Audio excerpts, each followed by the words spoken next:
Clinical pathology में kidney की जो डिजीज़ हैं जैसे कि ग्लोमेरुलोनेफ्राइटिस हो गया और पायलोनेफ्राइटिस हो गया, किडनी की इन्फ्लेमेशन हो गई या किडनी का कैंसर हो गया, तो उसको हम लोग कैसे डायग्नोस करेंगे देख लेते हैं।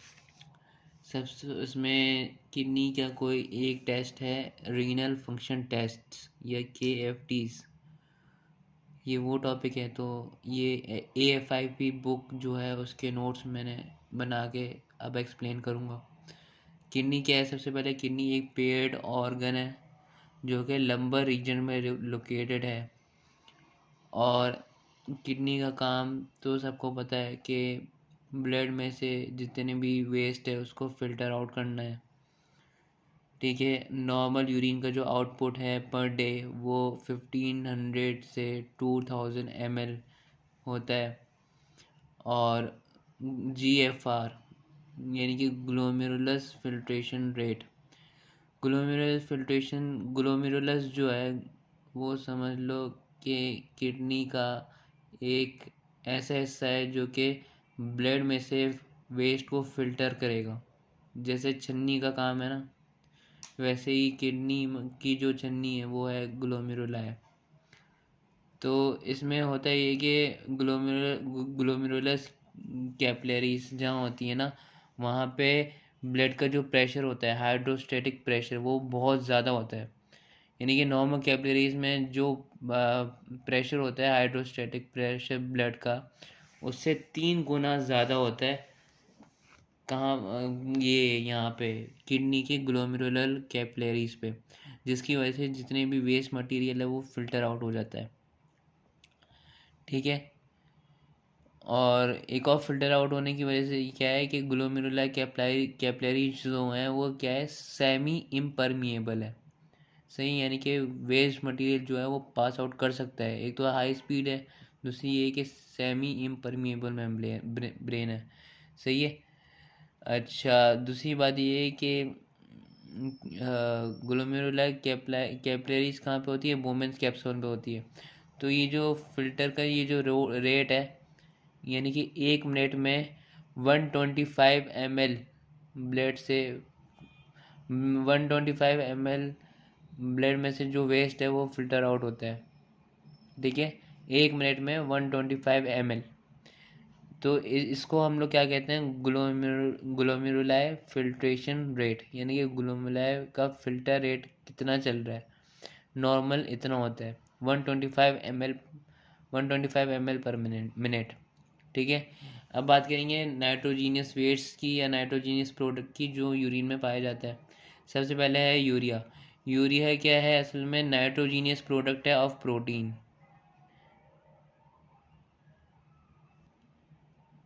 तो यूरिया क्या है? नाइट्रोजीनियस प्रोडक्ट ऑफ यूरिन, यानी कि प्रोटीन का जो हमने साइकिल पढ़ी थी फर्स्ट सेमेस्टर में, तो आखिर में जो नाइट्रोजीनियस प्रोडक्ट बच रहा था वो था हमारा यूरिया। ठीक है। अमोनिया टू रिड्यूस प्रोटीन की कैटाबॉलिज्म होगी और वो कन्वर्ट होगा अमोनिया में टू रिड्यूस टॉक्सिक लेवल। यानी कि प्रोटीन की जो साइकिल थी हमने जो फर्स्ट सेमेस्टर में पढ़ी थी, उसका आखिर में बाय प्रोडक्ट जो आ रहा था वो हमारे पास आ रहा था अमोनिया। लेकिन हम अमोनिया जो है वो हमारी बॉडी के लिए एक ख़तरनाक सब्सटेंस है, जिसकी वजह से अमोनिया जो है वो यूरिया में कन्वर्टेड हो जाता है। सही है। अब जब ये यूरिया में कन्वर्टेड हो जाता है तो ये किडनी के पास जाके किडनी से फिल्टर आउट हो जाता है यूरिन में। सही है। तो ये पूरा एक मैकेनिज़्म है। सही है। तो यानी कि हाई यूरिया अगर यूरिन में हाई हो, इसका मतलब ये कि बंदा प्रोटीन ज़्यादा ले रहा है। ठीक है। या तो फिर दूसरी वजह क्या हो सकती है कि प्रोटीन की जो सिंथेसिस है वो बहुत ज़्यादा कम हो रही है, यानी कि प्रोटीन प्रोटीन सिंथेसाइज नहीं हो रहा। सही है। दूसरी बात ये है कि टिश्यू बनता ही प्रोटीन से है ना। जैसे जिम वाले लोग जो होते हैं वो लोग प्रोटीन ले रहे होते हैं मसल बनाने के लिए, टिश्यू बनाने के लिए। तो जाहिर सी बात है वहाँ पे प्रोटीन स्टोर हो जाता है। जब वो टिश्यू ब्रेक होगा तो प्रोटीन जो है वो ब्लड में आएगा और फिर प्रोटीन जो है ब्लड में आके उसकी वही ब्रेक डाउन होगा, अमोनिया में बदलेगा, और फिर अमोनिया जो है वो यूरिया में बदलेगा, और फिर यूरिया जो है वो यूरिन के थ्रू बाहर आ जाएगा। सही है। तो टिश्यू ब्रेक या टिश्यू डैमेज पे भी यूरिया जो है वो यूरिन में इंक्रीज हो सकता है। ठीक है। या दूसरी वजह ये भी है कि किडनी सही से काम नहीं कर रही। ठीक है। किडनी सही से काम नहीं कर रही, जिसकी वजह से यूरिया जो है वो हमारे या पेशेंट के यूरिन में बढ़ जाता है। ठीक है। ये एक लेस स्पेसिफिक है, यानी कि ये किडनी को डायग्नोस करने के लिए एक लेस स्पेसिफिक टेस्ट है। क्यों? क्योंकि यूरिया जब बोमेन्स कैप्सूल से छन के किडनी के अंदर आता है तो किडनी क्या करता है, कुछ यूरिया को रीएब्जॉर्ब कर देता है, यानी कि वापसी ब्लड में भेज देता है। इसलिए किडनी की डायग्नोसिस के लिए ये एक्यूरेट टेस्ट नहीं है, क्योंकि ये ग्लोमेरुलर फिल्ट्रेशन रेट नहीं बता सकते, यानी कि 1 मिनट में कितना जो मटेरियल है वो किडनी से बाहर वो किडनी के थ्रू फिल्टर आउट हो रहा है यूरिन में। ये यूरिया नहीं बता सकते। क्यों? क्योंकि यूरिया जो है वो दोबारा ब्लड में एब्जॉर्ब हो रहा है। अब वो कौन बताएगा? वो हमें बताया क्रीटिनाइन। सही है। क्रीटिनाइन क्या है? ये एक it is derive from non enzymatic dehydration of creatine. ठीक है। क्रीट यानी कि क्रीटाइन की जब डिहाइड्रेशन होती है, ठीक है, यानी कि क्रीटाइन कहाँ होता है? हमारे स्केलेटल मसल्स में होता है, यानी कि स्केलेटल मसल में जब क्रीटाइन की ब्रेकडाउन होगी तो क्रीटिनाइन बनता है। सही है। अब अगर सीरम में क्रीटाइन हाई हो, सीरम में अगर सीरम में अगर क्रीटाइन हाई हो तो वो क्या जाहिर करेगा? कि मसल मास को जाहिर करेगा।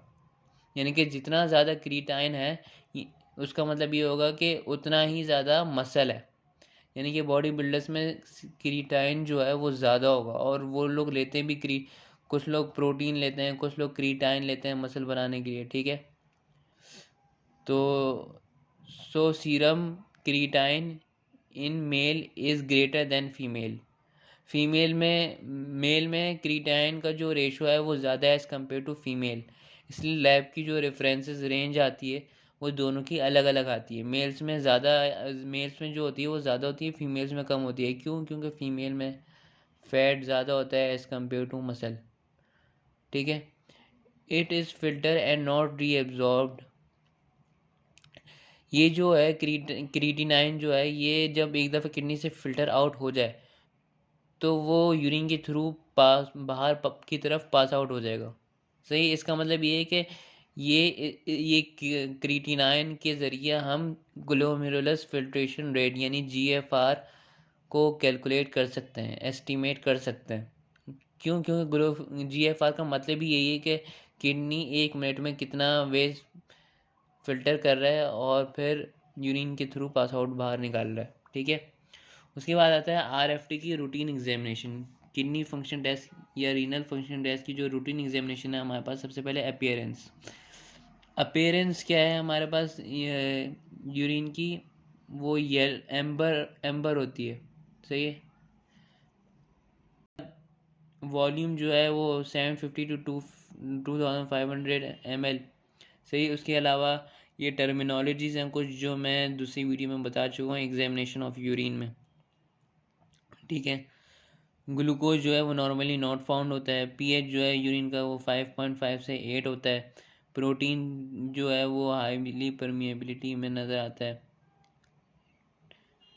सही है। और उसके अलावा नॉर्मल रेंज जो है प्रोटीन की वो 150 mg/day, यानी कि यूरिन में जो प्रोटीन पाया जाता है वो एक दिन के अंदर, एक दिन 24 आवर्स में जो यूरिन होता है वो 150 mg/day होता है। उसके बाद यूरिन माइक्रोस्कोपी। यूरिन की माइक्रोस्कोपी करेंगे तो हमें क्या क्या नज़र आएगा? पस सेल्स, ब्लड सेल्स और क्रिस्टल्स, कास्ट और कॉक्साई और gram negative rods, positive rods नज़र आएंगे। ये सारी जो चीज़ें हैं माइक्रोस्कोपी हमें डिज़ीज़ की क्लू देगी कि कौन सी डिज़ीज़ सस्पेक्टेड है। उसके बाद ये कि 24 आवर्स ऑफ यूरिन प्रोटीन की जो नॉर्मल वैल्यू है वो लेस देन 140 mg/day है। सही है, यानी कि 24 आवर्स में जो प्रोटीन है वो नॉर्मली 140 mg से कम होना चाहिए। ठीक है। अच्छा, दूसरी बात ये है कि 24 आवर्स यूरिन का प्रोटीन हमें क्यों डायग्नोस करते हैं हम लोग? फॉर एसेस सिविरिटी ऑफ, यानी कि severe case of renal damages में हम ये देख रहे होते हैं कि 24 आवर्स ऑफ प्रोटीन कितना है। ठीक है, जैसे कि 3.5 ग्राम पर डे, यहाँ पे ग्राम की बात हो रही है, या mg था या ग्राम, यानी बड़ी यूनिट। 3.5 ग्राम पर डे, ये कहाँ पे होता है? रीनल, सीवियर रीनल डैमेज में होता है, जैसे कि नेफ्रोटिक सिंड्रोम हो गया। सही है, नेफ्रोटिक सिंड्रोम में 3.5 ग्राम से भी ज़्यादा प्रोटीन यूरिन में पाया जाता है पर डे। उसके बाद आता है micro albumin. Micro albumin test भी बहुत इंपॉर्टेंट है। इस 24 आवर्स यूरिन में हम लोग माइक्रो एल्ब्यूमिन भी देखेंगे। इसको हम लोग बोलेंगे शॉर्ट फॉर्म में albumin excretion rate. Albumin excretion rate जो है वो पर मिनट 20 to 200 माइक्रोग्राम पर मिनट है, और पर डे जो है वो हमारे पास है 30 to 300 mg पर डे। ठीक है। उसके बाद एल्ब्यूमिन क्रिएटिनाइन रेशियो। सही है, एल्ब्यूमिन का रेशो क्रिएटिनाइन के साथ कितना होना चाहिए? Less than 3 mg/μmol। उसके बाद आता है सीरम क्रिएटिनाइन टेस्ट। क्रिएटिनाइन जो है वो हम कैसे डिटेक्ट करेंगे, यानी कि लैब में कैसे डिटेक्ट करते हैं? तो इस मेथड का नाम है जैफे मेथड। सही है, इसमें होता ये है कि सबसे पहले इस टेस्ट की इम्पोर्टेंस बताऊं। ये टेस्ट जो है वो एक्यूरेट होता है for glomerular function. Glomerular function के लिए बहुत ज़्यादा इंपॉर्टेंट टेस्ट है ये। और ये क्या डिटरमाइन कर सकता है? मसल मास को डिटरमाइन कर सकता है। जैसे मैं पहले बोल चुका हूँ कि क्रिएटिनाइन जो है वो मसल मास अगर ज़्यादा हो तो सीरम क्रिएटिनाइन जो होगा वो बहुत ज़्यादा होगा। ठीक है, तो ये डिटरमाइन करेगा, मास मसल को डिटरमाइन करेगा। सही है, और ये रिलेटेड टू क्या होता है? एज। जाहिर सी बात है, एज जैसी जैसी बढ़ती जाती है वैसी वैसी मसल कम होते जाते हैं। ठीक है, उसी तरह जेंडर हो गया। जेंडर यानी कि फीमेल्स में मसल मास कम है। वेट भी डिपेंड करता है। ठीक है, अब ये जो क्रिएटिनाइन है can be estimated by kinetic Jaffe method, ये मेथड का नाम है। ठीक है, अब इसमें होता क्या है, इसका प्रिंसिपल क्या है वो देखेंगे बाय डिटेल। प्रिंसिपल, सबसे पहले प्रिंसिपल इसका ये है कि reaction between creatinine with picric ion formed in alkaline medium, यानी कि क्रिएटिनाइन अगर यूरिन में प्रेजेंट है तो उसका रिएक्शन हम करवाएंगे पिक्रिक एसिड के साथ, जो कि हमारे रिएजेंट में होगा इन अल्कलाइन मीडियम। ठीक है, तो उसका जो रिएक्शन होगा वो हमारे पास आखिर में क्या आएगा? क्रिएटाइन पिक्रेट कॉम्प्लेक्स बन जाएगा। सही, और ये जो कॉम्प्लेक्स है ये कोई कलर शो करेगा, जिसकी वजह से हमें पता चल जाएगा कि यूरिन में क्रिएटिनाइन मौजूद था। ठीक है, क्रिएटिनाइन पिक्रेट कॉम्प्लेक्स जो है वो प्रोड्यूस कलर। सही, जैसे मैं बता चुका हूँ कि ये कलर प्रोड्यूस करेगा जो कि स्पेक्ट्रोफोटोमीटर रीड करता है। सही है, स्पेक्ट्रोफोटोमीटर जितना डार्क कलर होगा उस हिसाब से ये कलर को मेजर करता है और फिर रीडिंग देता है। उसके बाद प्रोसीजर ये है कि इसका जो रिएजेंट है क्रिएटिनाइन का, सीरम क्रिएटिनाइन का, इसका जो प्रोसीजर है वो क्या करेंगे हम लोग? सबसे पहले रिएजेंट और कंट्रोल को सबसे पहले रूम टेम्परेचर पे लाना ज़रूरी है। सही है, उसके बाद लेवल 2 ट्यूब्स, एक को टी से लेबल करेंगे, एक को एस से लेबल करेंगे, और दोनों में ही हम लोग 1 ml रिएजेंट डाल देंगे। 1 ml रिएजेंट यानी कि 1000 माइक्रोलीटर। एडजस्टर से हम 1000 माइक्रोलीटर लेंगे रिएजेंट और दोनों ट्यूब्स में डाल देंगे, और फिर 10 माइक्रोलीटर सैंपल हम डालेंगे टेस्ट ट्यूब में जिस पे टी लिखा हो। सही है, और 10 माइक्रोलीटर स्टैंडर्ड डालेंगे, standard solution in S tube. S tube में क्या डालेंगे? Standard solution. टी वाले ट्यूब में क्या डालेंगे? सैंपल। उसके बाद मिक्स दोनों को मिक्स करेंगे एंड एब्जॉर्बेंस रीड करवाएंगे स्पेक्ट्रोफोटोमीटर से 30 सेकेंड आफ्टर 30 सेकेंड, यानी कि दोनों में हम लोग पहले 1 ml रिएजेंट डाल देते, फिर 10 माइक्रोलीटर सैंपल टी में डाल दिए और 10 माइक्रोलीटर वो स्टैंडर्ड सॉल्यूशन एस ट्यूब में डाल दिए, फिर 30 सेकेंड के लिए छोड़ दिए।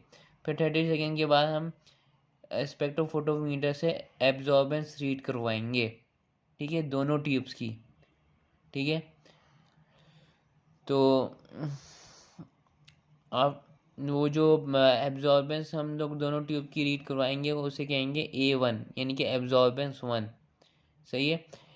अच्छा, स्पेक्ट्रोफोटोमीटर को जो हम लोग सेट करेंगे वो कितने नैनोमीटर पे करेंगे, 492 नैनोमीटर पे सेट करेंगे, सही है। एग्जैक्ट रेंज ये, सॉरी एग्जैक्ट नंबर ये, और जो रेंज है वो 492 510 nm है, ठीक है। उसके बाद 2 मिनट के बाद हम A2 भी ले लेंगे, सही है, दोनों ट्यूब्स की। फिर दोनों ट्यूब्स का हम लोग डेल्टा ए निकालेंगे, सही है। डेल्टा ए कैसे निकलेगा, दोनों ट्यूब्स का दोनों ट्यूब्स का जो A2 है उसको माइनस कर देंगे दोनों ट्यूब्स के A1 से, ठीक है। तो हमारे पास 2 डेल्टा ए आ जाएंगे, एक टी ट्यूब का आ जाएगा और दूसरा एस ट्यूब का आ जाएगा, ठीक है। उसके बाद हम लोग क्या करेंगे कि ये जो फॉर्मूला है ये फॉर्मूला इस्तेमाल करेंगे। सीरम क्रीट ये जो फॉर्मूला है ये सीरम या प्लाज्मा में क्रीएटिनाइन फाइंड आउट करवाता है, ठीक है। तो इसका जो फॉर्मूला है हमारे पास क्या है, डेल्टा ए ऑफ सैंपल, सही है। सैंपल मतलब टी टेस्ट ट्यूब में हम लोग सैंपल डाले थे ना, इसलिए टी वाला जो डेल्टा ए होगा वो यहाँ लिख देंगे और एस ट्यूब वाला जो डेल्टा ए होगा वो नीचे लिख देंगे। आगे मल्टीप्लाइड बाय 2, आंसर आ जाएगा हमारे पास mg/डेसीलीटर में, ठीक है। अगर हमें आंसर mg/डेसीलीटर में नहीं चाहिए और माइक्रोमोल/लीटर में चाहिए तो उसके लिए ये फॉर्मूला इस्तेमाल होगा, डेल्टा ए ऑफ सैंपल, यानी कि टेस्ट ट्यूब वाला जो डेल्टा ए होगा ऊपर लिखेंगे और एस ट्यूब वाला जो होगा यानी कि स्टैंडर्ड वाला डेल्टा ए वो हम नीचे लिख देंगे, मल्टीप्लाइड बाय 177, तो हमारे पास आंसर आ जाएगा माइक्रोमोल/लीटर में, सही है। इसी तरह अगर यूरिन का देखें तो यूरिन का कैसे करेंगे, क्रीटिनाइन कंसंट्रेशन इन यूरिन इस फॉर्मूले से निकलेगा, सही है। वही प्रोसीजर सारा वही है, एक दफ़ा दोनों ट्यूब्स का डेल्टा ए आ जाए ना तो फॉर्मूले के ज़रिए हम सीरम का भी निकाल सकते हैं, यूरिन का भी निकाल सकते हैं। यूरिन का इस फॉर्मूले के ज़रिए निकलेगा delta A of T test tube, या तो फिर डेल्टा ए ऑफ सैंपल, एक ही बात है, ठीक है। वो ऊपर आ जाएगा डेल्टा ए ऑफ स्टैंडर्ड, यानी कि एस ट्यूब की बात हो रही है, वो नीचे आ जाएगा, सही है। इसको मल्टीप्लाइड बाय 50 करेंगे, ठीक है, मल्टीप्लाइड बाय 50 करेंगे और फिर आगे दोबारा अच्छा, अगर मल्टीप्लाई बाय 50 करेंगे, अगर 50 मतलब सेम मल्टीप्लाई बाय 50 हम लोग जब करेंगे ना तो हमारे पास आंसर आएगा, सॉरी मल्टीप्लाई बाय 50 के बाद हम मल्टीप्लाइड बाय 177 करेंगे। अगर 177 मल्टीप्लाई बाय 177 करेंगे तो हमारे पास माइक्रोमोल/लीटर में आंसर आएगा। और अगर हमें mg/डेसीलीटर में चाहिए तो 177 के बजाय हम मल्टीप्लाइड बाय 2 करेंगे, जो कि नीचे लिखा हुआ है, तो हमारे पास mg/डेसीलीटर में आंसर आएगा, सही है। अच्छा, ये जो डेल्टा ए ऑफ सैंपल है यूरिन का, तो इसमें जो फ़र्क ये है कि टेस्ट ट्यूब वाले में हम जैसे यहाँ में हमें प्रोसीजर में बताया था, टेस्ट ट्यूब में जो हमने डाला था सैंपल, अगर यूरिन का सैंपल है तो यूरिन का निकालना है तो सैंपल जो होगा वो यूरिन का होगा, यानी कि ये जो डेल्टा ए ऑफ सैंपल होगा ये यूरिन का होगा, सही है। अगर सीरम या प्लाज्मा में निकालना है तो डेल्टा ए ऑफ सैंपल जो होगा वो सीरम या प्लाज्मा का होगा, ठीक है। सिर्फ ये फ़र्क है, बाकी पूरा मेथड जो है वो बिल्कुल सेम है। अच्छा, उसके बाद जो सैंपल है हमारे पास वो क्या क्या हो सकता है, ये तो मैं बता चुका हूँ कि सीरम या प्लाज्मा होगा जो कि 2 to 8 डिग्री सेंटीग्रेड पे स्टोर होना चाहिए, और यूरिन जो है वो डाइल्यूटेड यूरिन होना चाहिए, यानी कि 1+49, यानी कि 50। यहाँ जैसे मैं यहाँ बताया था डाइल्यूशन फैक्टर है 50, फॉर्मूले में आया था ना 50, वो क्यों आया था, क्योंकि ये डाइल्यूशन फैक्टर है, सही है। इसको यूरिन को जो हम लोग डाइल्यूट करेंगे वो किससे करेंगे, रीडिस्टिल्ड वाटर, यानी कि एक दफ़ा डिस्टिल्ड वाटर जो हो चुका था ना उसको दोबारा से रीडिस्टिल्ड वाटर था सही है। तो रीडिस्टिल वाटर से हम डाइल्यूट करेंगे यूरिन के लिए, सही है। और उसके बाद रेफरेंस रेंजेस क्या है हमारे पास सीरम या प्लाज्मा में, मेल में जो होनी चाहिए वो 62 से 150 माइक्रोमोल पर लीटर होनी चाहिए, सही है। और फीमेल में 65 से 105 माइक्रोमोल पर लीटर। अब देखें फीमेल में कम क्यों है, क्योंकि फीमेल में मसल मास कम होता है, इसलिए 105 तक प्रेजेंट होता है, जबकि मेल में 115 तक प्रेजेंट है, ठीक है। इसी तरह यूरिन में मेल में 4 to 12 माइक्रोमोल पर लीटर होगा और फीमेल में 3.5 से सिर्फ 10 तक होगा, जबकि मेल के यूरिन में 12 तक है, ठीक है।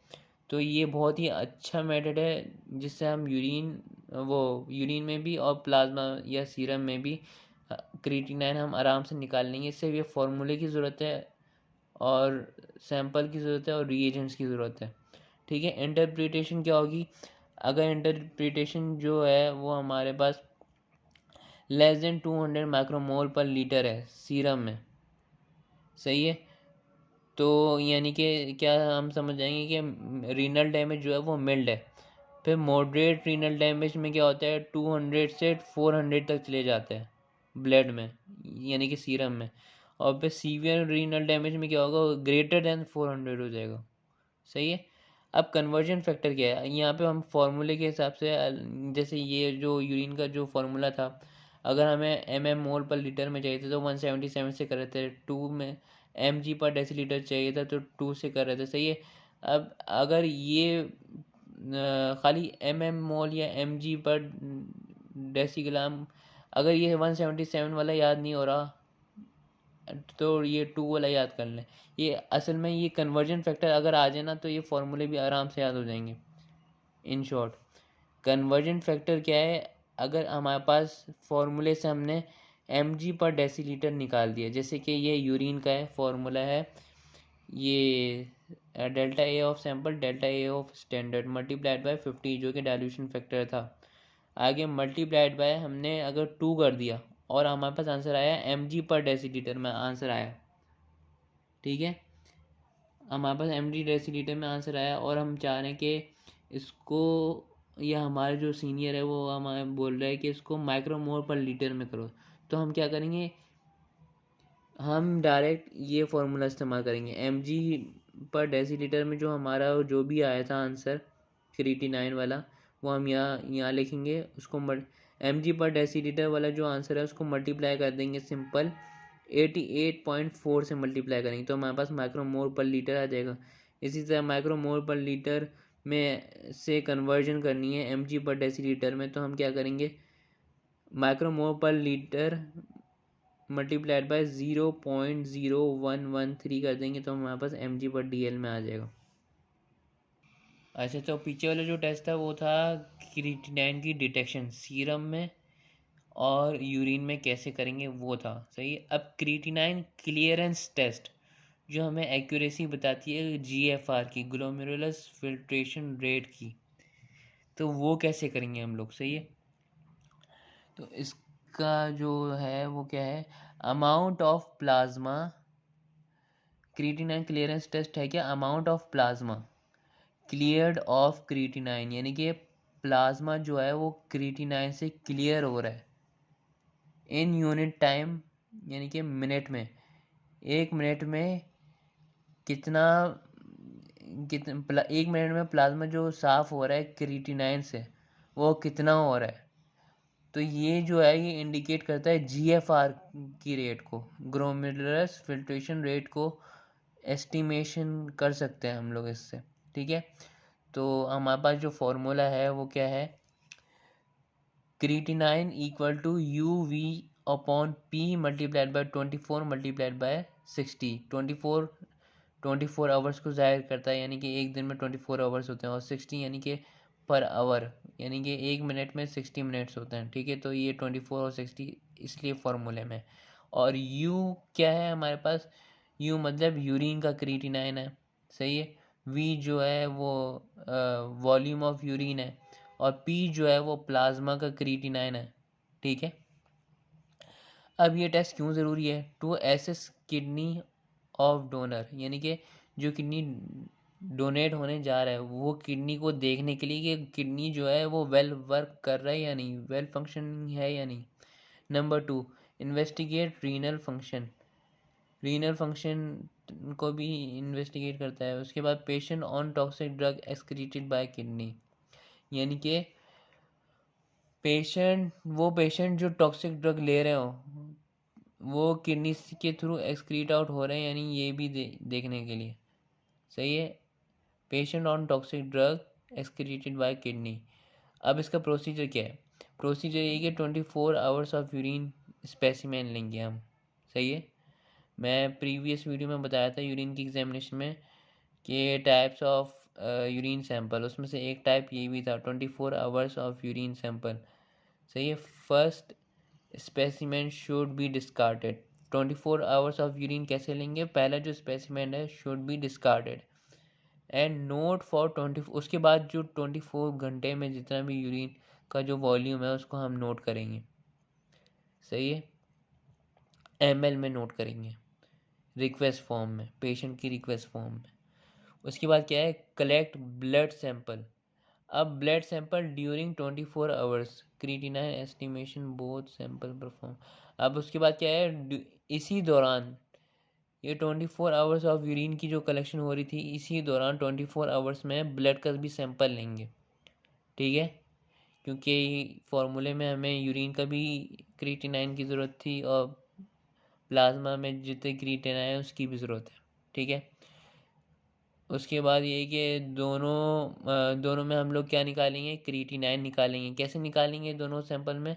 वही जेफे मेथड में, जैसे मैं प्रीवियसली बोल चुका हूँ।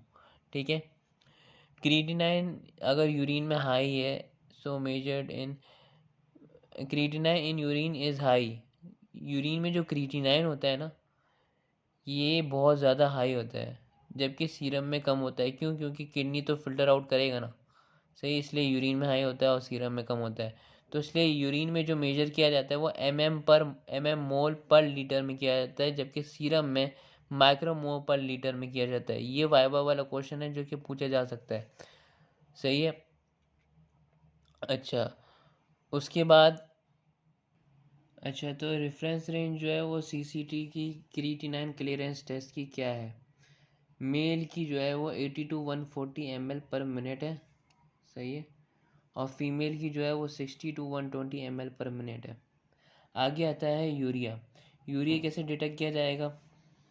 यूरिया डायरेक्ट मेथड से डिटेक्ट, एक डायरेक्ट मेथड होता है एक इनडायरेक्ट मेथड होता है। ये डायरेक्ट मेथड मैं इसलिए नहीं बता रहा क्योंकि आजकल यूज़ में नहीं है, लेकिन फिर भी ये छोटा सा ये ज़्यादा इम्पोर्टेंट नहीं है खैर, क्योंकि बुक में ही लिखा होता है नो लॉन्गर इन यूज़, तो ये बेकार है बताना। आजकल जो मेथड यूज़ हो रहा है वो है ये वाला मेथड, इनडायरेक्ट मेथड। सही है, तो इसमें होता है कि यूरिया जो है वो फर्स्ट हाइड्रोलाइज्ड टू अमोनिया, यानी कि इसको इनडायरेक्ट मेथड इसलिए कह रहे हैं क्योंकि जब मैं यूरिया का बता रहा था, यूरिया क्या है? प्रोटीन की जब प्रोटीन जब साइकिल ख़त्म होता है तो आखिर में हमारे पास बाय प्रोडक्ट बचता है अमोनिया। लेकिन हमारी बॉडी के लिए अमोनिया टॉक्सिक है, तो हमारी बॉडी जो है अमोनिया को यूरिया में कन्वर्ट करती है। ठीक है, तो डायरेक्ट मेथड में क्या था? डायरेक्ट यूरिया की डिटेक्शन हो रही थी, लेकिन इसमें यह कि यूरिया को वापसी हम अमोनिया में कन्वर्ट करेंगे पहले, फिर उसके बाद अमोनिया को डिटेक्ट करेंगे। सही है, तो इसलिए इसे इनडायरेक्ट मेथड कहते हैं। सही है, इनडायरेक्ट मेथड के भी बहुत सारे तरीके हैं, लेकिन हम उसमें जो एक दो तरीका देख लेंगे। जैसे ये कपल्ड एंजाइम एसे जो है ये आजकल बहुत ज़्यादा यूज़ में, इसलिए मैंने डिटेल में लिख दिया। ये मॉडिफाइड यूरियस बर्थिलॉट मेथड ये मैं नहीं बताऊंगा क्योंकि ये इतना इम्पोर्टेंट नहीं है। जो आजकल यूज़ में है वो मैं बताऊंगा। ठीक है, तो ये इसके मेथड के जो नाम है वो 3 मेथड हैं। सही है, और तीनों में ये प्रिंसिपल सबसे पहले अप्लाई होगा, उसके बाद तीनों का जो अलग अलग प्रोसीजर हैं तीनों के। लेकिन यहाँ तक के तीनों में ये पहला स्टेप ज़रूर होगा कि यूरिया को कन्वर्ट करेंगे अमोनिया में, तीनों तीनों प्रोसीजर में। सही है, urea first hydrolyse to ammonia by the help of enzyme urease. सही है, यूरिएस एक ऐसा एंजाइम है जो कि यूरिया को तोड़ता है अमोनिया में। ठीक है, यूरिया प्लस H2O, हाइड्रोलाइज्ड है ना, हाइड्रोलाइज जहाँ पे भी आया है वहाँ उसका मतलब ये H2O की बात हो रही है, और साथ ही साथ यूरियस एंजाइम होगा। सही है, तो क्या होगा, ये यूरिया हाइड्रोलाइज होगा अमोनिया में, और अमोनिया और कार्बन डाइऑक्साइड में। ठीक है, अब उसके बाद अब यहाँ पे हमारे पास अमोनिया मिल गया, अब हम लोग अमोनिया को डिटेक्ट करेंगे, इसलिए इसे कहते हैं इनडायरेक्ट मेथड। ठीक है, डायरेक्ट हम यूरिया को डिटेक्ट नहीं कर रहे, अमोनिया को डिटेक्ट कर रहे हैं। पहले यूरिया को अमोनिया में कन्वर्ट किया, अब अमोनिया को डिटेक्ट करेंगे। डन बाय मेथड्स, 3 मेथड है। कपल्ड एंजाइम ऐसे यूरियस बर्थिलॉट मेथड है, और थर्ड नंबर पे यूरियस नेस्टलेराइजेशन मेथड है। ठीक है, तो ये वाला मेथड मैं डिस्कस नहीं कर रहा, इसकी खाली प्रिंसिपल देख लेते हैं। मॉडिफाइड यूरियस बर्थिलॉट मेथड वैसे इतना इंपॉर्टेंट नहीं है, लेकिन फिर भी बता दे रहा हूँ। प्रिंसिपल जो है वो यूरियस एक्शन होगा पहले तो, जो मैं यहाँ पे बोल दिया था कि यूरियस एंजाइम का एक्शन होगा, फिर अमोनिया को डिटेक्ट करेंगे, अमोनियम आयन जो है वो लिबरेट किए जाएंगे। सही है, फिर अमोनियम आयंस जो है वो रिएक्ट करेगा सेलाइस सेलिसाइलेट्स और हाइपोक्लोराइड, जो कि रिएजेंट में प्रेजेंट होता है। सेलिसाइलेट्स और हाइपोक्लोराइड बर्थिलॉट मेथड का जो रिएजेंट है उसमें प्रेजेंट होता है। तो जब वो अमोनिया के साथ रिएक्ट करेगा तो ग्रीन कलर का कॉम्प्लेक्स देगा, और फिर वो ग्रीन कलर जो है वो स्पेक्ट्रोफोटोमीटर रीड करके बताएगा। उसके बाद आता है कपल एंजाइम ऐसे। कपल एंजाइम ऐसे क्या है, सैंपल जो है हमारे पास में सीरम प्लाज्मा है। सही है, एंड यूरिन अगर हुआ तो इसकी डाइल्यूशन बनाएंगे, 120 की डाइल्यूशन बनाएंगे। पहले वाले मेथड में 150 की डाइल्यूशन थी। प्रिंसिपल क्या है इसका, वही यूरिया यही ऊपर वाला जो प्रिंसिपल है, पहले यूरिया कन्वर्ट होगा अमोनिया में। सही है, प्रिंसिपल है by urease ammonia liberated combine. अच्छा, अमोनिया जब ये ऊपर वाला प्रिंसिपल हो जाएगा, जो मैं बोल रहा था यूरिया को अमोनिया में कन्वर्ट करेंगे, तो अमोनिया जो है ना वो क्या करेगा, वो रिएक्ट करेगा oxoglutarate and NADH in enzymes presents, और साथ ये अमोनिया जो है इन दो चीज़ों से रिएक्ट करेगा, ऑक्सोग्लूटरेट और NADH से रिएक्ट करेगा। सही है, जैसे कि यहाँ पे इक्वेशन में बताइए हुई है 2 ऑक्सोग्लूटरेट और NADH, और ये क्या है, NH4 अमोनिया ही है। ठीक है, अब अगर अमोनिया प्रेजेंट हुआ, पहले तो यूरिया की कन्वर्जन होगी अमोनिया में, फिर अमोनिया जो है वो इन दो से रिएक्ट करेगा in presence of enzyme GLDH की फुल फॉर्म क्या है, ग्लूटामेट डिहाइड्रोजिनेस। सही है, तो आखिर में हमारे पास ये रिएक्शन होगा, NAD मिलेगा, वाटर मिलेगा और ग्लूटामेट मिलेगा। तो इसमें से जो ग्लूटामेट है वो कलर देगा, और फिर कलर जो है वो स्पेक्ट्रोफोटोमीटर रीड करेगा एज यूजुअल। ठीक है, तो ये मेथड्स की जो असल जो चीज़ें हमें पता होनी चाहिए, वो प्रिंसिपल पता होना चाहिए, प्रोसीजर जो है वो इतने इंपॉर्टेंट नहीं होते। ठीक है, तो आगे चलते हैं प्रोसीजर की तरफ, लेकिन ये इतना इंपॉर्टेंट है नहीं। रिएजेंट एंड कंट्रोल को वही कंट्रोल रूम टेम्परेचर पे लेके आएंगे, एक ट्यूब को S से मार्क करेंगे, एक को T से मार्क करेंगे, दोनों में 1 ml रिएजेंट डाल देंगे, और T वाले में सैंपल डालेंगे, S वाले में स्टैंडर्ड डाल देंगे 10 माइक्रोलीटर। सही है, और एक और ट्यूब होगी इसमें ब्लैंक ट्यूब, उसमें डिस्टिल वाटर डाल देंगे 10 माइक्रोलीटर। सही है, और फिर यानी कि तीनों ट्यूब्स में क्या हो गए, 1 ml रिएजेंट हो गया, और टी वाले में रिएजेंट के साथ सैंपल हो गया, एस वाले में रिएजेंट के साथ स्टैंडर्ड हो गया, और ब्लैंक ट्यूब में रिएजेंट के साथ क्या हो गया, डिस्टिल वाटर हो गया। ठीक है, अब फिर उसको क्या करेंगे, मिक्स वेल करेंगे आफ्टर 30 सेकेंड। इसमें भी A1 लेंगे, एब्जॉर्बेंस 1। ठीक है, और A2 लेंगे इसमें। सही है, और फिर वही डेल्टा A कैलकुलेट करेंगे, और वही से जैसे पुराने मेथड्स थे, बस आगे का जो नंबर है वो अलग होगा। डेल्टा A ऑफ सैंपल ऊपर आ जाएगा, डेल्टा A ऑफ स्टैंडर्ड नीचे आ जाएगा, और आगे मल्टीप्लाइड बाय 13.3 करेंगे। ठीक है, तो इस तरह हमारा आ जाएगा यूरिया। ठीक है। अच्छा, यही सेम मेथड हम सीरम और यूरिन दोनों के लिए यही सेम मेथड इस्तेमाल करेंगे और फार्मूला भी सेम ही होगा। ठीक है। रेफरेंस रेंजेस क्या है हमारे पास? सीरम जो है वो 3.3 से 6 सीरम में 3.3 से 6.7 तक होता है। यूरिन में 333 से 583 माइक्रोमोल पर 24 आवर्स होगा। ठीक है। कन्वर्जन फैक्टर्स ये वही है कि अगर एम जी पर डी एल में हमें चाहिए तो एम एम मोल पर लीटर का जो आंसर है उसको 60 से मल्टीप्लाई कर देंगे।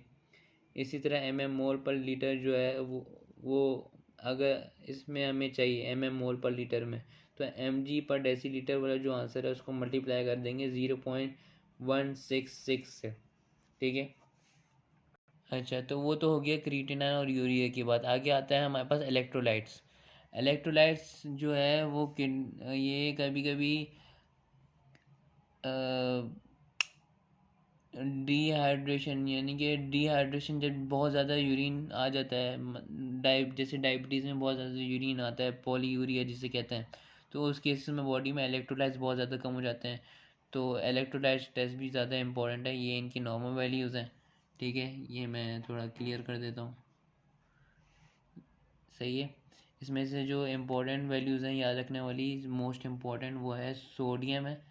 सोडियम और पोटेशियम तो यह लाजमी याद रखना है। 135 से 149 तक होता है, या 150 कर लें। पोटेशियम जो है वो 3.5 से 5 तक होता है। ठीक है।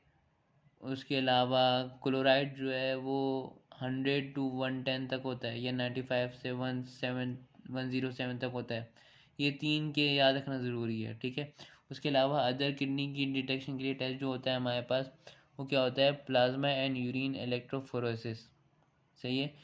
ये किस केस को डिटेक्ट करेगा? मल्टीपल माइलोमा को डिटेक्ट करेगा और बेंज जॉन प्रोटीन को डिटेक्ट करेगा।